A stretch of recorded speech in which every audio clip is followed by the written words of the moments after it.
Buenas tardes, mi nombre es Silvia Montemayor y les imparto la materia de amparo. El día de hoy, bueno, estoy en sesión síncrona, no se ha conectado ningún alumno. Sin embargo, bueno, pues voy a dar la clase para que se quede grabada. En primera instancia, bueno, pues vamos a hablar de la inconstitucionalidad en materia del amparo, ¿verdad? Lo que es la jurisprudencia y declaratoria general de inconstitucionalidad. Aquí vamos a abarcar del artículo 210 al 221. Aquí vamos a ver lo que es la denuncia por incumplimiento de la declaratoria general de inconstitucionalidad, las disposiciones complementarias y las disposiciones generales. Y bueno, les voy a presentar un video que se me hizo muy interesante, donde aquí el presidente de un colegio de abogados nos explica qué es la declaratoria de inconstitucionalidad. Si me permiten, les voy a compartir un video.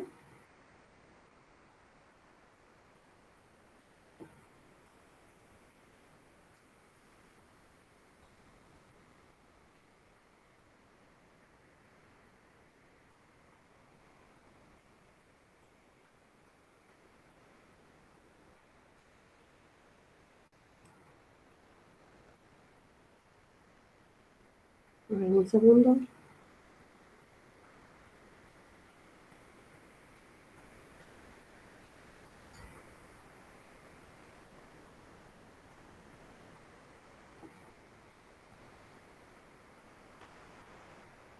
Y les dejo aquí el video para que lo puedan ver.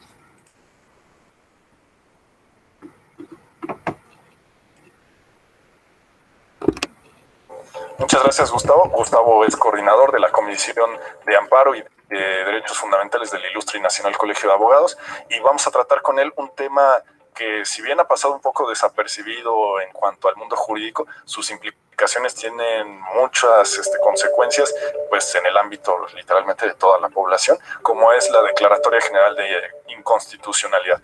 En este sentido, Gustavo, ¿en qué consiste la Declaratoria General de Inconstitucionalidad?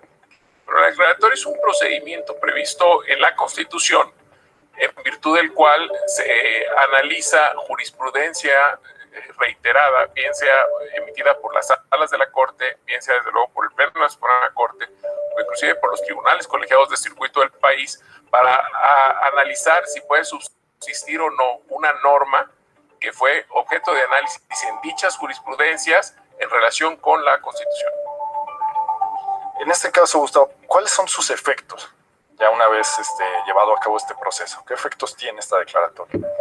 Bueno, en caso de que la Suprema Corte analice las jurisprudencias, de por sí, la jurisprudencia en cada caso va a determinar que una norma general X es inconstitucional, es violatoria de algún precepto de la Constitución, ¿sí? Cuando ya existe esta jurisprudencia, ¿sí?, esta jurisprudencia va a permitir que en todos los casos que vengan, que se resuelvan con posterioridad y que se analice esa norma, entonces, como ya la jurisprudencia dijo que esa norma era inconstitucional, entonces el juez, los magistrados o los ministros de la Corte, según la instancia en la que resuelvan, van a determinar que esa ley es inconstitucional porque ya lo dijo la jurisprudencia. Sin embargo, la jurisprudencia permite que el juez resuelva la inconstitucionalidad de la norma en cada caso concreto. Si procede la Declaratoria General de Inconstitucionalidad emitida por la Suprema Corte, por una mayoría calificada de 8 ministros, por el Pleno, etcétera, el efecto de la declaratoria es que esa norma que ya fue declarada inconstitucional por la jurisprudencia sea invalidada con efectos generales y no vuelva a aplicarse nunca más a ningún gobernado. Es decir, mientras que la jurisprudencia sirve para resolver los casos concretos que vengan con posterioridad, la Declaratoria General de Inconstitucionalidad elimina la norma. Ya la norma no va a existir. Con la jurisprudencia, la norma jurídica, ley, reglamento, lo que sea, sigue existiendo. Sin embargo, cada que haya un juicio en donde se pida la inconstitucionalidad de la norma, o aunque no se pida, se va a aplicar la jurisprudencia y va a determinar esta norma es inválida para el que lo está pidiendo, porque es inconstitucional. Sin embargo, con la declaratoria, ya la norma no se le puede volver a aplicar a nadie. Ya no va a haber necesidad de juicios solicitando la inconstitucionalidad de la norma. Y en este caso, Gustavo, ¿su regulación es adecuada? ¿Está muy bien regulada esta figura en nuestro sistema o no? Está regulada con algunas deficiencias, desde luego, ¿sí? Es afortunado de todas formas tenerla. La declaratoria surge por una discusión muy añeja en nuestro país en relación a darle efectos generales a las sentencias de amparo. Entonces se tomó una posición ecléctica y bueno, ni dejamos de darles efectos cuando ya los órganos declaran la inconstitucionalidad, ni se los vamos a dar a la sentencia, que es un caso particular, y se logra esta fórmula. Sin embargo, al momento de regularse en la Constitución, considero que sí hubieron algunos errores de técnica en relación con los medios de control. Y algunos que no fueron errores de técnica por descuido o por falta de conocimiento, sino fueron totalmente intencionados. ¿Cuáles pudieron haber sido los cuestionables por falta de técnica, etcétera? Por ejemplo, se determina que en la declaratoria va a proceder por jurisprudencia de colegiados, por jurisprudencia de la Corte, sin embargo no se toma en consideración los plenos de circuito que ya existen en la Constitución al momento de la reforma, se toma en consideración la jurisprudencia por reiteración, y la jurisprudencia por reiteración solo puede provenir del amparo, pero no se toma en cuenta las consideraciones en las sentencias de las controversias constitucionales o inclusive en las acciones, sí, que también tienen efectos obligatorios como si fueran jurisprudencias. Y hay algunos detalles u errores de ese tipo que por técnica o por falta de conocimiento de los medios de control probablemente pudo haber incurrido el constituyente. Sin embargo, hay otros que son dirigidos y con una plena intención. Por ejemplo, la Constitución establece que no procede la Declaratoria General de Inconstitucionalidad cuando la jurisprudencia determine la inconstitucionalidad de normas tributarias. Y la pregunta es, ¿cuál es la lógica para sustentar eso? Entonces, la lógica del Estado es, yo necesito recaudar dinero.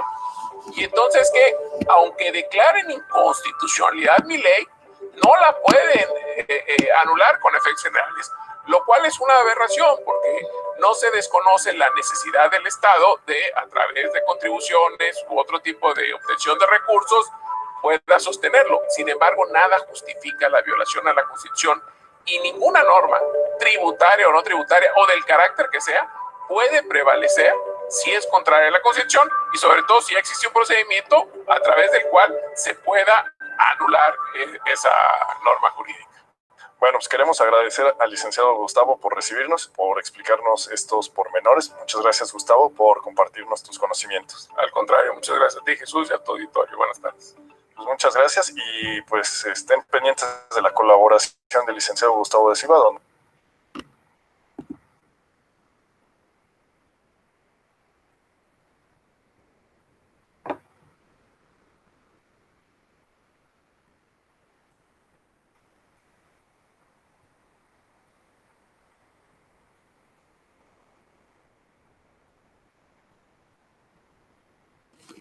Bueno, aquí vimos un video muy padre. Aquí el abogado nos explica muy bien lo que es la declaratoria de inconstitucionalidad. Y bueno, referente a eso, bueno, les explico brevemente también yo. La declaratoria de inconstitucionalidad es un mecanismo de control directo de la constitucionalidad. Sí, es decir, esta figura tiene por efecto que el Tribunal Pleno de la Suprema Corte haga un análisis de la constitucionalidad de una norma general y así determine su invalidez si se reúnen por lo menos 8 votos de los ministros integrantes,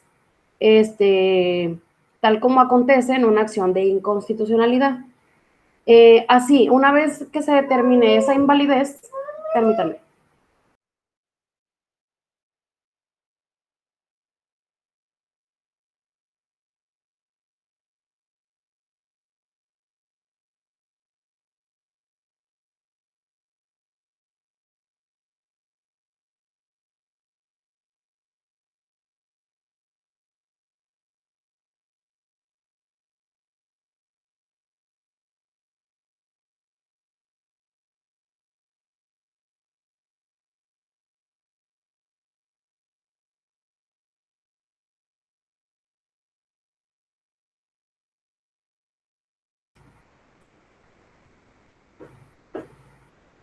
Ay, perdón, ya regresé. Bueno, les decía que una vez que se determina la invalidez de una norma general mediante la declaratoria, el efecto será privar de vigencia, no así derogar la norma declaratoria de inconstitucionalidad. Por tal virtud, se considera que la Declaratoria General de Inconstitucionalidad no le otorga efectos generales a los juicios de amparo indirectos en revisión en los que se ha determinado esta inconstitucionalidad de alguna norma general, sino que es un medio de control de la constitucionalidad de normas totalmente independiente del juicio de amparo.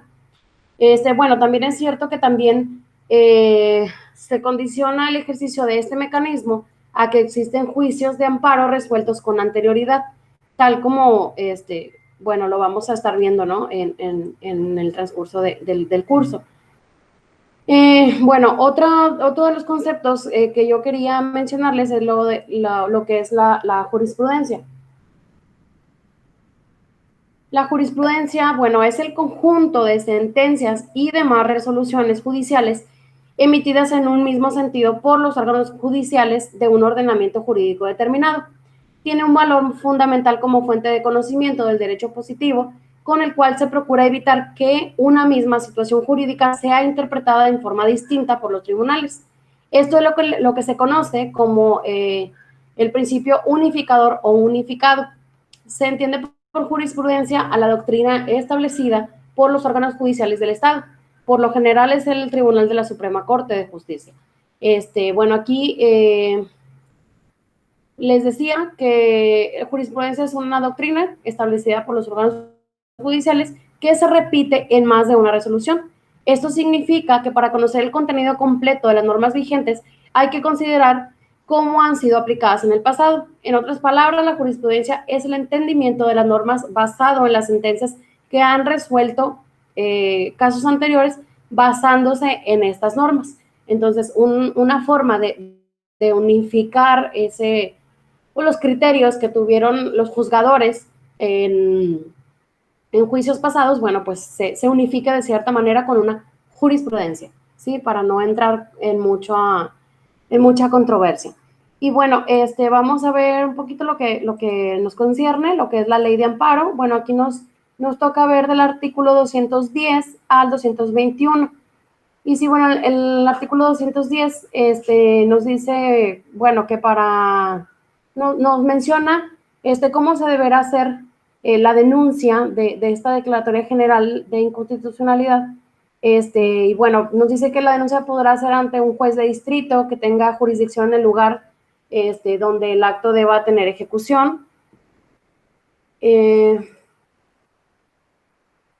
Dice también que si el acto denunciado puede tener ejecución en más de un distrito o ha comenzado a ejecutarse en uno de ellos y sigue ejecutándose en otro, el trámite se llevará ante el juez de distrito que primero admita la denuncia. En su defecto, aquel que dicte acuerdo sobre ella o en su caso, el que primero lo haya recibido. Cuando el acto denunciado no requiere ejecución material, se tramitará ante el juez de distrito en cuya jurisdicción resida el denunciante. Y bueno, el artículo... Bueno, nos dice también que el procedimiento establecido en el presente artículo será aplicable a los casos en que la Declaratoria General de Inconstitucionalidad derive de lo expuesto por la ley reglamentaria de las fracciones 1 y 2 del artículo 105 constitucional. Bueno, el artículo 211 nos habla de las disposiciones complementarias. Y bueno, dice que lo dispuesto en este título debe entenderse sin perjuicio de que el órgano jurisdiccional haga cumplir la sentencia de que se trate, dictando las órdenes y medidas de apremio necesarias, ¿sí? ¿Cuáles son las medidas de apremio? ¿Se acuerdan que ya les había comentado que las medidas de apremio, bueno, pueden ser, por ejemplo, multas, hay ciertos ordenamientos que se hacen con estas prevenciones, porque en caso de incumplimiento, bueno, se aplicaría una multa al titular del órgano jurisdiccional. Bueno, si estas no fueran obedecidas, se comisionará al secretario o al actuario para que él dé cumplimiento cuando la naturaleza del acto lo permita. Y en su caso, el mismo juez de distrito se constituirá en el lugar en el que deba dársele cumplimiento para ejecutorio. Bueno, el artículo 212 nos menciona, dice, si el Pleno de la Suprema Corte de Justicia de la Nación que concedió el amparo no obtuviera el cumplimiento material de la sentencia respectiva, dictará las órdenes que sean procedentes al órgano jurisdiccional que corresponda, los que se sujetarán a las disposiciones del artículo anterior en cuanto fueran aplicables. Y el del artículo 213 nos menciona que el recurso e incidentes a que se refiere este título, el órgano jurisdiccional de amparo deberá suplir la deficiencia de la vía y de los argumentos hechos valer por el promovente. No podrá archivarse ningún juicio de amparo, eso nos dice el artículo 214, sin que se haya cumplido la sentencia que concedió la protección constitucional o no exista materia para la ejecución, y así se haya determinado por el órgano jurisdiccional de amparo en resolución fundada y motivada. Y bueno, nos vamos al artículo 215, aquí vamos a hablar de lo que es la jurisprudencia y declaratoria general de inconstitucionalidad, y bueno, aquí se refiere a las disposiciones generales. Bueno, aquí nos dice que la jurisprudencia se establece por reiteración de criterios, por contradicción de tesis y por sustitución. La jurisprudencia, dice el artículo 216, por reiteración se establece por la Suprema Corte de Justicia de la Nación, funcionando en pleno o en salas o por los tribunales colegiados de circuito. La jurisprudencia por contradicción se establece por el pleno o las salas de la Suprema Corte de Justicia de la Nación y por los plenos de circuito. El artículo 217 nos dice que la jurisprudencia que establezca la Suprema Corte funcionando en pleno o en salas es obligatoria para estas, tratándose de que la decrete en pleno, y además para los plenos de circuito, los tribunales colegiados y unitarios de circuito, los juzgados de distrito, tribunales militares, judiciales, del orden común de los estados y del Distrito Federal, y tribunales administrativos y del trabajo locales o federales. El artículo 218, permítanme. El artículo 219, perdón, nos dice que el pleno o las salas de la Suprema Corte de Justicia, los plenos de circuito o tribunales colegiados de circuito, deberán remitir las tesis en el plazo de 15 días a la dependencia de la Suprema Corte, encargada del seminario judicial de la Federación para su publicación. El artículo 220 nos dice que el seminario judicial de la Federación, que en el seminario judicial de la Federación se publicarán las tesis que se reciban y se distribuirá en forma eficiente para facilitar su conocimiento. El último artículo nos dice, el artículo 121, dice: cuando las partes invoquen tesis de jurisprudencia o precedentes, expresarán los datos de identificación y publicación. De no haber sido publicadas, bastará que se acompañen copias certificadas de las resoluciones correspondientes. Bueno, aquí, a grandes rasgos, por ejemplo, si el titular de un órgano jurisdiccional determina una resolución, bueno, y quiere citar alguna jurisprudencia, bueno, él puede, de hecho, ustedes también pueden tener acceso a buscar jurisprudencias en la página de la Suprema Corte de Justicia.